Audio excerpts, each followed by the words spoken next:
I do want to say one thing. I mean, we're talking about economics and finance and what's going on in the U.S.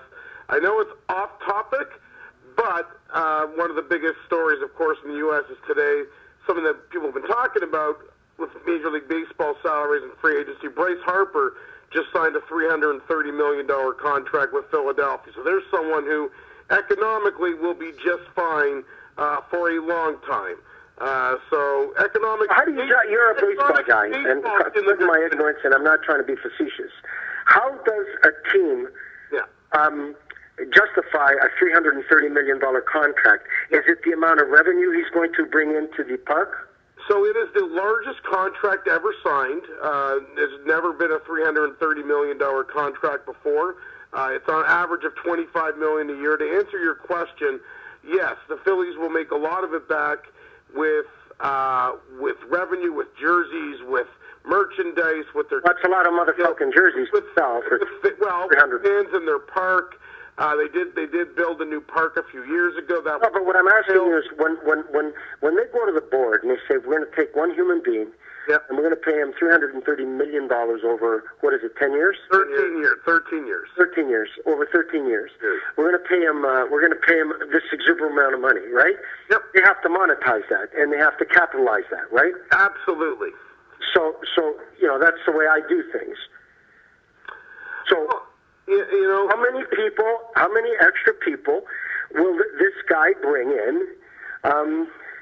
Will he bring in an extra $30 million a year? I'm just giving you a bullshit average number. No, I understand, because you have to look at the fact that he is making $25 million a year. Baseball does not have a salary cap like hockey does.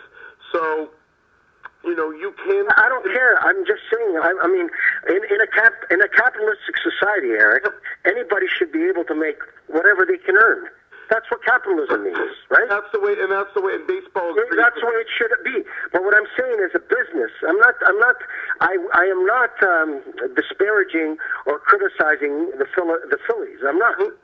I'm trying to understand, because ironically, the other night I couldn't sleep and I watched Moneyball with Brad Pitt.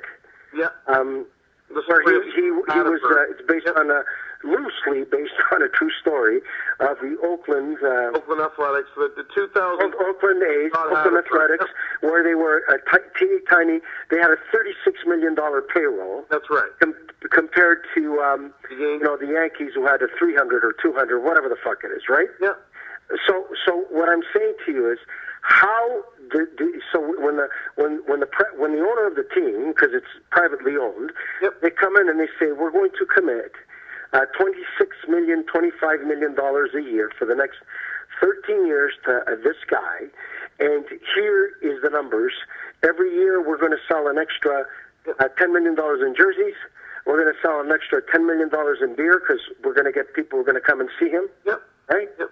They have to, they're people, they're people that are like you, the business people in that organization, obviously feel that they will make more than $25 million a year based on all that, based on Bryce Harper being there. But isn't that fucking crazy that Philadelphia, which is basically a little bit smaller than Toronto, that Philadelphia is not as big as Toronto, right? Yes, that's true. And the TV and radio rights will go up because he will be commensurate with success. More success. Yeah, but what I'm trying to tell you is they're in the same size market as far as the city, right? But their ocean is much bigger than us because there's a lot of transplanted Philly fans across the United States, which is a country of almost 334 million people. Yeah, and there is one other aspect that Billy sort of brought up there. As a player, you're paid your salary whether you make the playoffs or not. If the Phillies are successful and he gets some playoff dates, all that money goes to the team. Extra playoff dates, selling out your stadium in the playoffs for the NLCS, the NLDS, and possibly the World Series, that brings in a ton of money to Philadelphia.